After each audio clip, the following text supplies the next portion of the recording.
Magandang araw. Noong nakaraan nating talakayan, ang tinalakay natin ay ang alegorya ng yungib ni Plato, ang mga paliwanag at ang simbolismo ng alegorya ng yungib. Ngayon naman ay tatalakayin natin ang sanaysay. Aalamin natin ang mga uri ng sanaysay, bahagi, at elemento nito. Tara, samahan niyo ko. Ang alegorya ng yungib ay isang sanaysay. Bagamat may elementong naratibo o parang nagkukwento, ang pangunahing layunin nito ay magpaliwanag ng isang malalim na ideya o kaisipang pilosopikal. Ano ang sanaysay? Ito ay isang uri ng sulatin na ipinahayag ng manunulat ang kanyang sariling kaisipan, opinyon o damdamin tungkol sa isang partikular na paksa. Upang mas madali nating maunawaan, isipin mo na ang sanaysay ay parang pakikipag-usap mo sa papel. Ikinukwento mo ang iyong punto de vista sa isang bagay. Nagbibigay ka ng suporta sa iyong idea at nagtatapos ka sa isang konklusyon. Mayroon tayong dalawang uri ng sanaysay. Una na rito ay ang formal na sanaysay. Ang layunin nito ay magbigay ng seryosong impormasyon, magpaliwanag, manghikayat o magturo. Ito ay kadalasang nakabatay sa masusing pananaliksik at pag-aaral. Kadalasang pumapaksa ito o tumatalakay sa mga seryoso at mahahalagang issue tulad ng politika, agham, lipunan, filosofiya o anumang paksa na nangangailangan ng malalim na pagsusuri. Ang wika at estilong ginagamit dito ay formal at piling-piling salita. Maingat ang pagkakabuo ng mga pangungusap at talata. Objektibo ang tono, ibig sabihin, hindi masyadong halata ang personal na damdamin ng manunulat at mas pinapaniwalaan ang mga katotohanan o ebidensya. Mga halimbawa nito ay mga editorial sa pahayagan, research paper, critical na pag-aaral o formal na talumpati.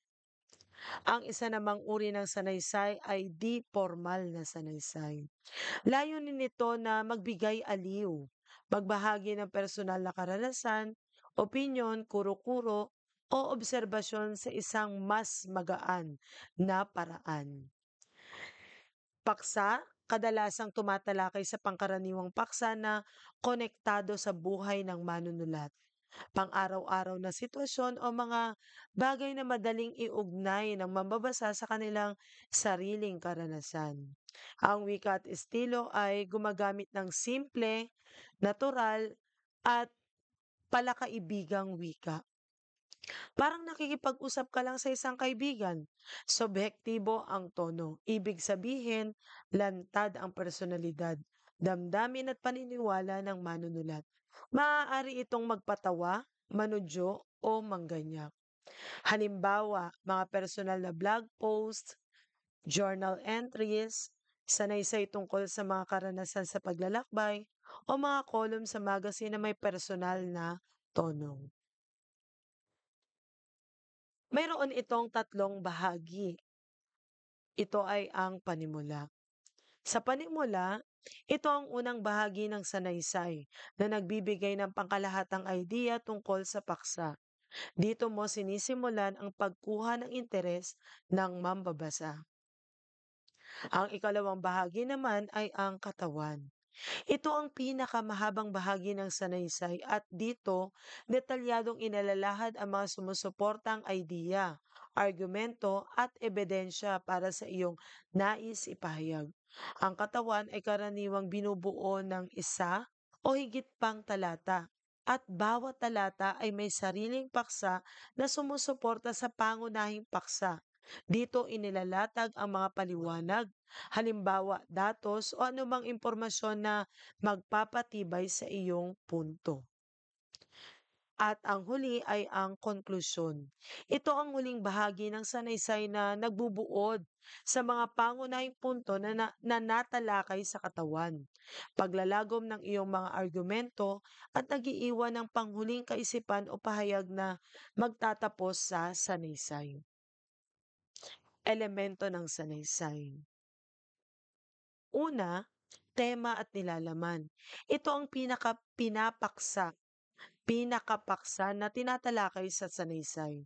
Ang sentro ng lahat ng impormasyon at argumento na ilalatag ng manunulat. Mahalaga na malinaw ang tema upang maging direkta at nauunawaan ang nilalaman. Kasama rin dito ang mga kaisipan, opinyon at damdamin ng manunulat na nais niyang ibahagi. Ikalawa, anyo at struktura. Ito ang pagkakabuo ng sanaysay. Tulad ng natalakay na, mayroon itong tatlong pangunahing bahagi, panimula, katawan at konklusyon. Ang maayos na istruktura ay nagpapadali sa pag-unawa ng mababasa sa daloy ng mga idea. Ikatlo ay ang wika at estilo. Tumutukoy ito sa paraan ng paggamit ng mga salita at ang personal na pananalita ng manunulat. Ito ang nagbibigay ng tono sa sanaysay. Sa wika, maaaring formal o informal, depende sa layunin at target ng mambabasa. Mahalaga ang kawastuhan sa gramatika at paggamit ng angkop na bokabularyo. Sa estilo naman, ito ang sariling tatak ng manunulat sa pagsusulat. Maaaring ito ay direkta, matalinghaga, malikhain, o deskriptibo. Ang estilo ang nagbibigay kulay at nagpapaganda sa sanaysay. Ang ikaapat ay ang kaisahan. Ang lahat ng bahagi ng sanaysay ay dapat na may ugnayan at koneksyon sa isa't isa. At lahat ay sumusuporta sa pangunahing paksa. Walang impormasyon o talata na dapat lumihis sa pangkalahatang tema. Ang kaisahan ang nagpapanatili ng focus ng sanaysay. Ang ikalima ay kaisipan. Tumutukoy sa mga pangunahing idea, opinyon, o pananaw na gustong iparating ng manunulat tungkol sa kanyang paksa.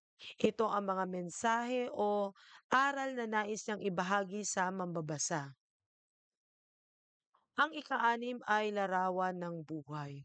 Tumutukoy sa kakayahan ng manunulat na ipakita ang isang bahagi ng realidad o karanasan ng tao sa isang makatotohanan at masining na paraan.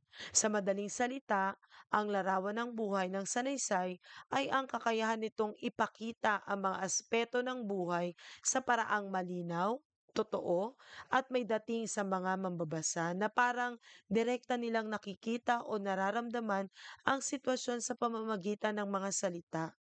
Ito ang nagpapaalala na ang sanaysay sa puso nito ay tungkol sa karanasan ng tao. Sumunod ay ang damdamin. Ang damdamin ng sanaysay ay tumutukoy sa emosyon o pakiramdam na nais iparating ng manunulat at ang emosyong nararamdaman ng mamabasa habang binabasa ang akda. Yun lamang po para sa araw na 'to. Maraming salamat at pagpalain po tayo ng ating Diyos.